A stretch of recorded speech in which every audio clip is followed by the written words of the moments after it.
और फिक्र में अब राम मंदिर की फाइल खोलने का वक्त आ गया, जहां भगवान के घर में चढ़ावा चोरी को लेकर 10 दिन से देश भर में हंगामा मचा है। करोड़ों श्रद्धालुओं की आस्था को चोट पहुंची है, लेकिन विडंबना तो देखिए, अब तक कोई मुकदमा दर्ज नहीं हुआ है, जबकि जांच और पूछताछ साथ साथ चल रही है।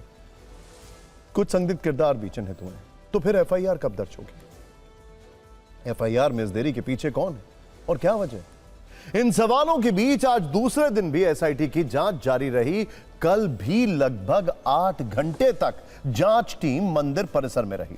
इस दौरान एसआईटी ने सभी दान पात्रों में लगे सीसीटीवी कैमरे की जांच की, दान पात्र से निकाले जा रहे कैश और गिनती की जानकारी हासिल की, कथित चढ़ावा चोरी के मामले में 36 लोगों से पूछताछ की, जिनमें राम मंदिर ट्रस्ट के कुछ पदाधिकारी समेत बैंक के कुछ कर्मचारी शामिल थे। एसआईटी ने 2021 से लेकर अब तक के दस्तावेजों की भी जांच की है। 2 घंटे से ज्यादा राम मंदिर ट्रस्ट के विशेष आमंत्रित सदस्य गोपाल जी राव से पूछताछ हुई है, लेकिन इस सब के बावजूद इस मामले में सबसे चौंकाने वाली बात अब तक एफआईआर का दर्ज ना होना है। आरोप जून की शुरुआत से लग रहे हैं, एसआईटी जांच भी चल रही है, कई लोग हिरासत में भी लिए गए, पूछताछ भी हुई है, कुछ पैसों की रिकवरी भी हुई है, राजनीति भी चरम पर है, लेकिन मुकदमा नहीं लिखा जा रहा। सवाल है कि केस दर्ज करने के लिए पुलिस प्रशासन को और क्या चाहिए? खैर, एफआईआर भले ही ना लिखी गई, लेकिन आज से आधिकारिक तौर पर शिकायतों का सिलसिला जरूर शुरू हो चुका है। अलग अलग लोगों द्वारा कुल 3 तहरीर राम जन्मभूमि थाने में दी गई। यूपी यूथ कांग्रेस के उपाध्यक्ष शरद शुक्ला, राम मंदिर आंदोलन से जुड़े रहे संतोष दुबे और करणी सेना ने शिकायत की, जिनमें एफआईआर दर्ज करने की मांग है। गंभीर आरोपों का ब्यौरा है। शरद शुक्ला ने ट्रस्ट को भंग करने की मांग की है। संतोष दुबे ने लिखित तौर पर चढ़ावे में गबन और गंभीर इल्जाम लगाया है। संतोष दुबे के मुताबिक मंदिर में श्रद्धालुओं द्वारा रोज सोना, चांदी, आभूषण और नगद बड़ी मात्रा में दान किया जाता है। दावा है कि दान में आने वाली धनराशि और बहुमूल्य आभूषणों के प्रबंधन में बड़े स्तर पर घपला किया गया। शिकायत पत्र में दावा किया गया है कि करीब 200 करोड़ रुपए से अधिक की धनराशि और बहुमूल्य सामान की हेराफेरी की गई। लेखा जोखा में फर्जीवाड़े के जरिए वास्तविक रकम छिपाई गई और इस फर्जीवाड़े की आड़ में चोरी को अंजाम दिया गया। शिकायतकर्ता संतोष दुबे ने अभियुक्तों के खिलाफ एफआईआर दर्ज कर उनको गिरफ्तार करने की मांग की है। इसके अलावा उनका पॉलीग्राफ टेस्ट कराने की भी मांग है। साथ ही दान में मिले रुपए, सोने, चांदी, आभूषण और सिक्कों की बरामदगी हो और लगाए गए आरोपों की निष्पक्ष जांच हो। शिकायतकर्ता संतोष दुबे सीधे चंपत राय, अनिल मिश्रा, गोपाल जी राव और टिन्नू यादव का नाम लेकर गंभीर आरोप लगा रहे हैं। इस मामले में किसी एफआईआर का दर्ज ना होना एक रहस्यमयी पहेली है, जिस पर पुलिस प्रशासन और ट्रस्ट की खामोशी कई शंकाओं को जन्म दे रही है।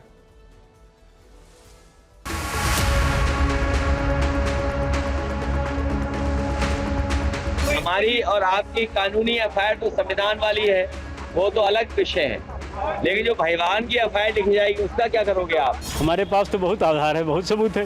वो बता दें कि उनके पास चोरी न करने का क्या आधार है। संतोष जी, आपको एसआईटी पर भरोसा नहीं? आप पुलिस में? बिल्कुल नहीं है। एसआईटी पर इसलिए भरोसा नहीं, राम जन्मभूमि के एक प्रकरण पर 22 में एसआईटी की गठित हुई थी और जांच हुई, कुछ परिणाम नहीं आया तक। मैं कह रहा हूँ ये चारों सातिर चोर हैं। किन किन का नाम ले रहे हैं आप? चंपत राय चोर, चोर नंबर 1, चोर नंबर 2 गोपाल राव, चोर नंबर 3 थर्ड क्लास का चोर अनिल मिश्रा, 4th क्लास का एम्प्लाई और चोर टिन्नू यादव, ये चारों चोर हैं। 89 से 90 के बीच में प्राण प्रतिष्ठित रामशिलाएं अयोध्या लाई गई। जो मिट्टी की रामशिलाएं थी 125 करोड़, वो तो रखी है, लेकिन जो सोने, चांदी, हीरे, जवाहरात, मणिमाणिक्यों की लगभग 1250 रामशिलाएं थी, वो 2002 तक तो रही। उनको मैंने देखा 2002 के बाद वो सारी रामशिलाएं चोरी हो गई। हाँ, और उन रामशिलाओं का चोर कोई और नहीं है, इसी ट्रस्ट का महासचिव है जिसने चोरी की। इनके खिलाफ तत्काल उत्तर प्रदेश पुलिस और योगी जी मुकदमा दर्ज करावा, पहले इनकी गिरफ्तारी हो। अगर ये लोग जेल नहीं जाएंगे तो जांच को प्रभावित करेंगे। एसआईटी नहीं, सीबीआई से जांच करा लो, डिस्टर्ब कर देंगे। ये लोग सब पहुंच वाले आदमी हैं। पूरे प्रकरण को 9 दिन होने वाले हैं, लेकिन ट्रस्ट के द्वारा अभी तक कोई भी तहरीर पुलिस को नहीं दी गई। ये कहीं ना कहीं ट्रस्ट की जो नीयत है उस पर सवाल उठाता है। इस मामले में सबसे ज्यादा सवाल उठ रहे हैं रामशंकर यादव उर्फ टिन्नू पर। टीवी 9 भारतवर्ष पर पहली बार टिन्नू यादव ने सफाई दी, कहा कि चंपत राय का करीबी होने के कारण टारगेट किया जा रहा है। मैं अपनी संपत्ति का ब्यौरा देने को तैयार हूं। बैंक और ट्रस्ट के सदस्य दान पात्र खुलवाते थे, मैंने कोई चोरी नहीं की है, हर तरह की जांच को तैयार हूं। रामशंकर यादव और टिन्नू ने हमें फोन पर जो कुछ भी कहा आपको जरूर सुनना चाहिए। और आपको चंपत जी के इतने करीबियों में क्यों गिना जा रहा है, जो भी चीजें हैं? जो टारगेट किया जा रहा है केवल, और कोई बात नहीं है। अच्छा, हाँ, तो आप उनके करीबी हैं इसलिए टारगेट किया जा रहा है या फिर करीबी होने का आरोप लगाया जा रहा है? नहीं है तो उनके पास ही हम रहते थे जी, उनके साथ ही रहते थे। जो काम बताते थे, मैं यहाँ संगठन में काम करता हूँ, जो काम बताते थे वो काम करता था। हाँ। तो आपको क्या मतलब, आपका पक्ष इसमें यह है कि चढ़ावे में कहीं कोई गड़बड़ी नहीं हुई है? कोई हमारे से कोई बात नहीं है उसमें। उसके हमारे पास जो वहाँ काउंटिंग करने वाले थे उनके सब लेटर है, जो वहाँ बैठते थे जी, वहाँ हमारा कोई लेना ही देना नहीं। लेकिन अब ये चूंकि उछाल रहे हैं लोग। अच्छा, ये जो चंदे का पैसा आता था या काउंटिंग होती थी, जो रजिस्टर मेंटेन होता था या बैंक जाता था, इस पूरे क्रम में यानी कि चंदा का जो मैनेजमेंट है उसमें आपकी क्या कोई भूमिका नहीं थी? नहीं, मेरी कोई, वो जो आता था वो डोनेशन, उसका वो डोनेशन बॉक्स खुलता था, बैंक के लोग आते थे, ट्रस्ट के लोग आते थे, खुलवाते थे, ले जाके कमरे में काउंटिंग होती थी। एसआईटी ने क्या आपसे भी पूछताछ की है कुछ? अभी कर रहे हैं, लोग कर रहे हैं। आपको नहीं बुलाया गया अब तक? अभी नहीं। लेकिन अगर आपसे पूछताछ हो, जांच में आप तो शामिल? बिल्कुल सहयोग करेंगे, बिल्कुल करेंगे भाई। सुना आपने टीवी 9 भारतवर्ष से बातचीत के साथ ही अब से कुछ देर पहले टिन्नू यादव ने वीडियो बयान जारी किया है और आरोपों पर सफाई दी है। जो हमारे ऊपर सोशल मीडिया के कारण आरोप लगाए जा रहे हैं वो सब निराधार है, ये गलत है। आज हमारे ऊपर जो आरोप लग रहे हैं 50 करोड़ की संपत्ति, वो सब निराधार है। जो हमारे ऊपर आरोप लगा रहे हैं लोग 50 करोड़ की संपत्ति है, वो तो भगवान जान रहे हैं सर। इन लोगों को सफाई देने का क्या मतलब है हमारा, कि भगवान इनका निर्णय करेंगे सर। टिन्नू यादव जिस चंपत राय के करीबी बताए जा रहे हैं वो श्री राम जन्मभूमि तीर्थ क्षेत्र के महासचिव हैं। उन पर आम आदमी पार्टी के सांसद संजय सिंह ने तारीख के साथ गंभीर आरोप लगाया। संजय सिंह का दावा है कि 2 अप्रैल 2024 को चंपत राय ने अयोध्या में दान के पैसों से 24 करोड़ की जमीन खरीदी थी, जिसकी कीमत 2 करोड़ 92 लाख थी। ये जमीन खरीदी गई 2 करोड़ 92 लाख की जमीन 24 करोड़ में खरीदी गई 2 अप्रैल 2024 को। और ये एसडीएम साहब के द्वारा जो सत्यापित कॉपी है, इसीलिए मैंने कहा था ये तारीख जरूर याद रखिएगा। ये जो सत्यापित कॉपी है, जो कागजात ये बता रहे हैं कि ये जमीन नजूल की जमीन है, ये आदेश है 22/7/2024 को। यानी ये जमीन के खरीद, इसमें हुए भ्रष्टाचार, इसमें हुए चंदा चोरी, इसमें हुए लूट के बाद भी उप जिलाधिकारी कह रहे हैं कि ये नजूल की जमीन है। राम मंदिर मसले को लेकर धर्मगुरु भी चिंतित हैं।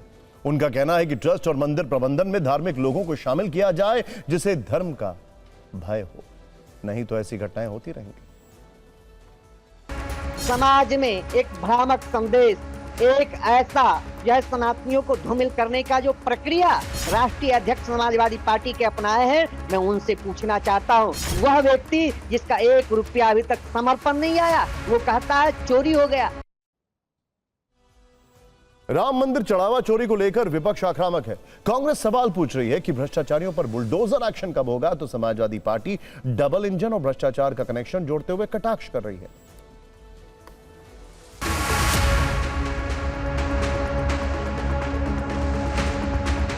जिस प्रदेश में नौकरी रोजगार के लिए आईआईटी बनना था, वहाँ एसआईटी बन रही है। इन अधिकारियों की एसआईटी कौन कराएगा? और उस समय जब चढ़ावे को लेकर बहुत चिंता है, उस समय आप दान कर रहे हैं, आप एक दूसरे से मिलकर के सहयोग लेकर के भंडारा करा रहे हैं। पेट पूजा से बड़ी कोई पूजा नहीं है। पहली बात तो ये कि राम मंदिर में जो चढ़ावे की चोरी का प्रकरण सामने आया है ये बहुत गंभीर है और इस पर राज्य सरकार ने संज्ञान ले लिया है। एसआईटी गठित हुई है और हम अपनी पार्टी की तरफ से यही चाहते हैं कि इसमें जो भी दोषी हों उनके विरुद्ध कड़ी से कड़ी कार्रवाई होनी चाहिए। ये लगभग 200 करोड़ तो दिख रहा है, मुझे लगता है काफी बड़ी तादाद में वहां पर संगठित लूट हुई है। संगठित कि ये पूरी तरीके से केवल और केवल एक खानापूर्ति की गई है।